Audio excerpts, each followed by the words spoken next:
Hi, everybody. Welcome to ET Live. I'm Lauren Zima. I'm Denny Directo. I almost forgot my own name. Well, because you're so focused on the Globes. I'm so excited for the Golden Globe Awards, and we're here to give you the official preview of Sunday's big show. Yes, we are looking at the biggest categories and the biggest topics of conversation for Sunday night's big awards show. We want to know what you guys think, of course, so let us know which movies and TV shows you loved this year, which shows you think should win, which movies should win but won't win, that kind of thing. You can leave your comments, questions for us, and we'll get them here on ET's iPad. Should we dive right in? You know what I love most about the Golden Globes is the one award show, actually there's a couple, but it's one of the only award shows that includes the TV and film people, all right? But we're going to start with TV. We have basically been predicting the races for TV series drama and TV series comedy musical. Our staff has some great picks. We're going to break it down for you guys now. All right, so best TV series drama, the nominees are The Crown, Game of Thrones, I don't know if you heard of it, The Handmaid's Tale, Stranger Things, and This Is Us. It is a jam-packed race. The winner last year was The Crown, so a lot of people are kind of expecting that one to take again. However, you can't deny the power of the Hulu series The Handmaid's Tale. That's the thing. I would say this is one of the most competitive categories. This Is Us has been, in its first 2 seasons, such a breakout hit. The first network drama in a long time to get this kind of critical praise.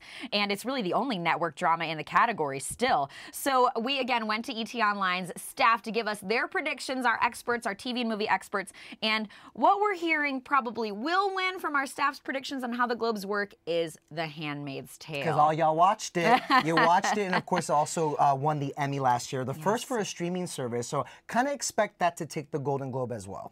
Well, and things are interesting with Game of Thrones, right, because it's been like on, it's been off. We just found out, by the way, we're not going to get that final Game of Thrones season until 2019. So sorry about that. How do I live? I don't know what I'm supposed to do with myself, but so I don't know, I think that maybe Game of Thrones won't take it this year because it's going to kind of get those series ending wins. When they come back in 2019. Yes, and people tend to award in that way. So let's move forward to Best TV Series, Comedy or Musical. We've got a lot of great shows here as well. Blackish, The Marvelous Mrs. Maisel, Master of None, Smilf, a fun little new show from Showtime this year, Will and Grace, and Will and Grace making a resurgence. Right. So it's a really interesting category this year. Some new series, some revived series, but what we're hearing from our predictors at the ET Online staff is that The Marvelous Mrs. Maisel is going to take it home because the acting on that show has just been so great. It's unparalleled, but also you have to realize that the people who are voting for these awards is the Hollywood Foreign Press Association, and historically speaking, these guys love to award new shows, especially in this category. Last year, Atlanta took it, you know, so they love the shiny and new, and so we're expecting The Marvelous Mrs. Maisel to sneak in there with the win. A new thing to play with. Exactly, yes. Right? Moving on to Best TV Limited Series or TV Movie. Now, there's been a lot of controversy with this category because in today's day and age, what is a limited series? For example, Big Little Lies is in it, and everybody's saying, whoa, whoa, whoa, Big Little Lies now getting a second season. Is it limited? But what the creators of Big Little Lies argued is, hey, when all of the nominations were getting figured out, we didn't know a season 2 was coming. It was still a limited series at that point. That's true, absolutely. So we've also got Fargo, Feud, Betty and Joan, The Sinner with Jessica Biel, and Top of the Lake, China Girl. Now, I gotta say, I mean, come on. Come on, this one's obvious. This was a little obvious, you guys. Critical Darling, a audience favorite. Big Little Lies swept every award show so far, leading up to the Golden Globes, including the Emmys. So I'm expecting it should win, I think, and I think it will win. That's a category I think we can feel good about. Look, not saying anything negative about the other shows here, but Big Little Lies really seems to be like it's standing out from the rest. And again, like you said, it's this perfect combination to draw an awards show audience in while also rewarding good work. It was an audience favorite and a critical favorite. Right. You can't really lose on this one. And who doesn't want to see another fabulous speech from Nicole Kidman? That's what I'm saying. You know, and that's what I will say about this category in particular, that there's a lot of A-listers and movie stars who made the move to TV, and this is where they are. You got Feud, you know what I mean? You got Susan Sarandon, Big Little Lies, of course, Nicole Kidman and Reese Witherspoon, The Sinner, Jessica Biel. I mean, the star wattage, the star power at this year's Golden Globes is unmatched, thanks to them making the move to TV. Oh, it's yeah, awesome. 100%. And by the way, please let us know if you guys think Big Little Lies should be the winner here and how you're feeling about a season 2, because I think we all are feeling a little bit, you know, we love season 1 so much. Please make season 2 just as good. I talked to Laura Dern about it on a red carpet recently. She says she thinks, but she's still not 100% signed on for it. What? Laura Dern. No, you need Renata. Yes. You need Renata. I'm hoping that they actually bring more stars into season 2. You know, Naomi Watts has talked about how she wanted to play a part in this show with her friends. So it'd be nice to see some new blood. I'm sure that actresses are beating down the door to be on this show. It's amazing. Yeah. All right, you want to take us into the movie category? All right, the movie category, you guys. You know, a lot of these are there are a lot of movies that showed up in the box office. You guys went and saw them, but there's a lot of critical and indie darlings as well. So we're gonna break it down right now. For Best Motion Picture Drama, we've got Dunkirk, Christopher Nolan's film, The Post with Tom Hanks and Meryl Streep, The Shape of Water, which was gorgeous, Call Me by Your Name, and 3 Billboards Outside Ebbing, Missouri. Now, again, friendly reminder: the Hollywood Foreign Press are the voting members of the Golden Globes, and they love Guillermo del Toro. And this film, The Shape of Water, was such a beautiful fable, beautifully done score. The acting, I'm predicting that it should and will win. Okay. Yeah, I'm telling you. And like I said, these people love him. Yes. They love him. Now, you know, and again, it's kind of about this tough situation too of what is a movie really being looked at for. Like Call Me by Your Name, people can't stop talking about the acting in that movie. Exactly. You know, Timothée Chalamet, a kind of a breakout star. People are praising Armie Hammer for that role. So it's a lot of standout acting in that movie. And then you look at something like Dunkirk. That movie was all about the scope of it. It's this Christopher Nolan film, a war epic, and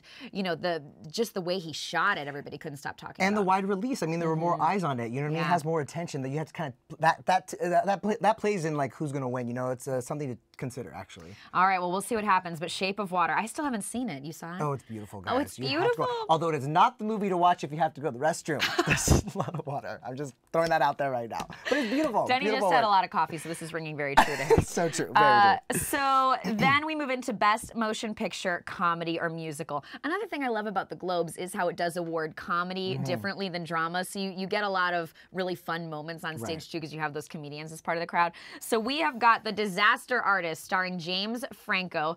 I don't know if we can call this a biopic. It's the real-life story of that famed cult movie, The Room, which that was critically panned. Yes, I mean, kind of hilariously known as one of the worst movies of all time. And it became a favorite when people started going to see it in theaters and just sort of having fun with it. Some people getting a little tipsy in the crowd. So James Franco made the story of the guy who made that movie as a comedy. Then we had Get Out, which some people kind of talked about. Was Get Out really a true comedy? Does it belong in this category? That's where the line is a little blurred here, you know, for the Golden Globes. And can create a little controversy. The Greatest Showman, obviously a musical, Hugh Jackman, Zac Efron. I, Tonya, biopic starring Margot Robbie. And then Lady Bird. Lady Bird, at one point, I'm not sure if it still is, but as of a few weeks ago, it was the best reviewed film of all time critically on Rotten Tomatoes in terms of the aggregate approval from critics. So what our predictors are saying is they actually think Get Out should win.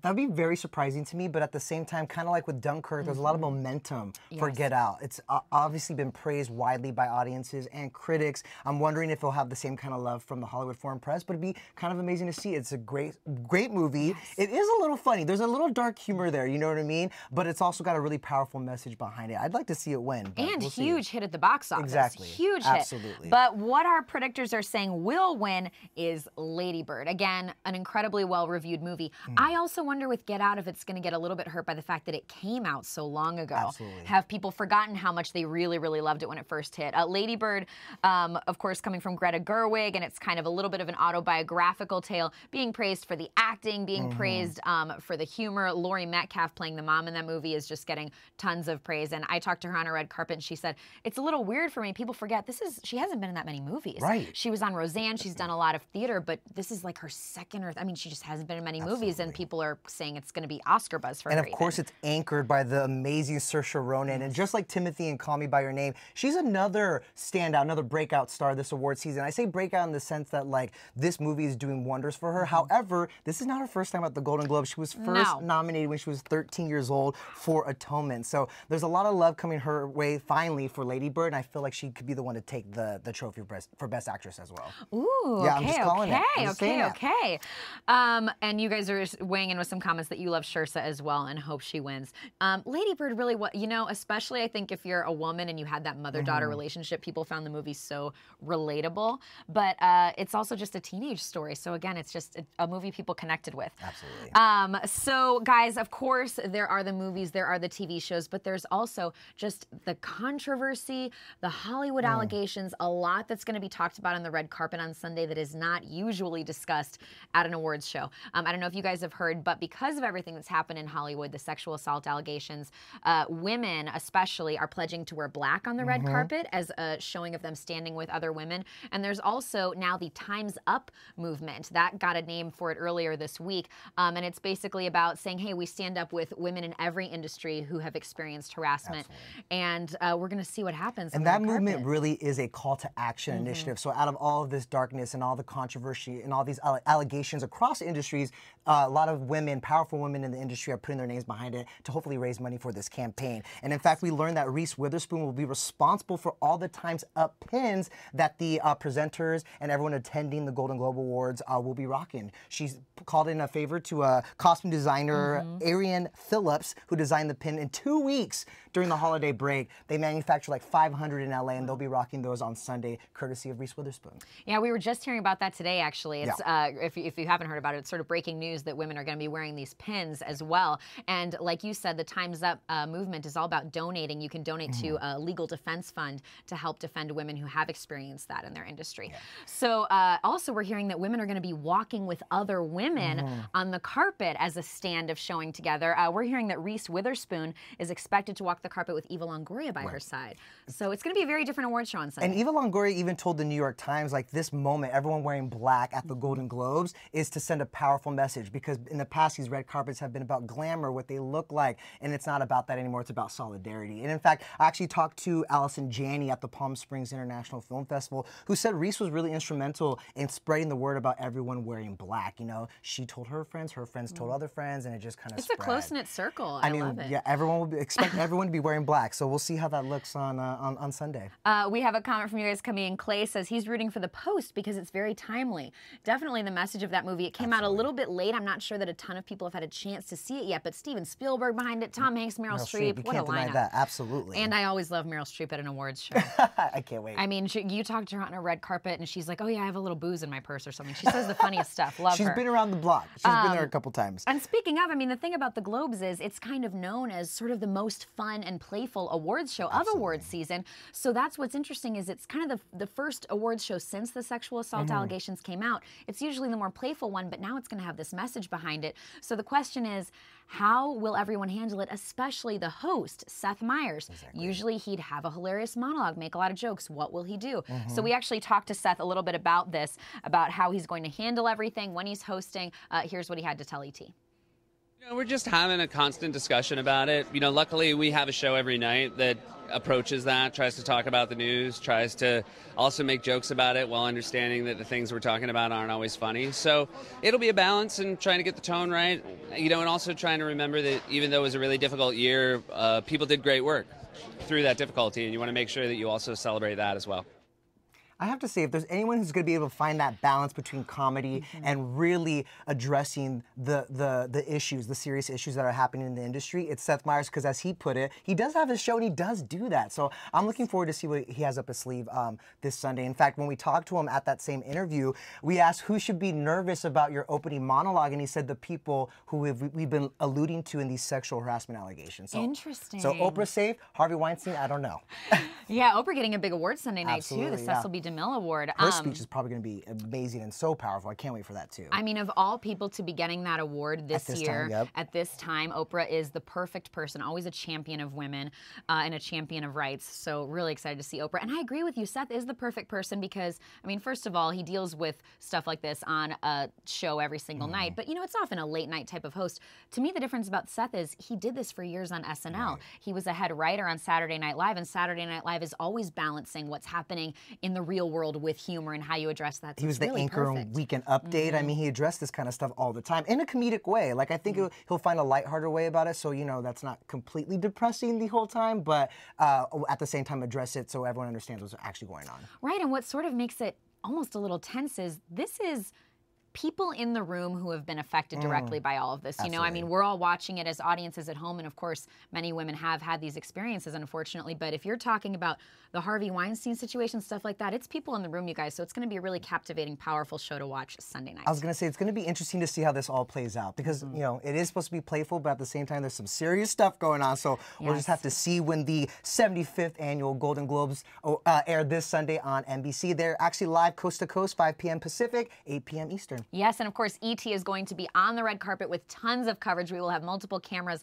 on the carpet, and then we're also going to be backstage with the winners as they walk out right from winning that Golden Globe to talk to them. So make sure you guys to check out etonline.com on Sunday night. Of course, we are going to be on E.T. the Show with a bunch of that behind-the-scenes coverage and bringing you everything up to the minute. And then you and I will be back for a recap of the Golden Globe Awards immediately after the telecast on Sunday. So you guys stay tuned, and thank you so much for joining us today. Thanks, everybody. Have a great weekend. Bye.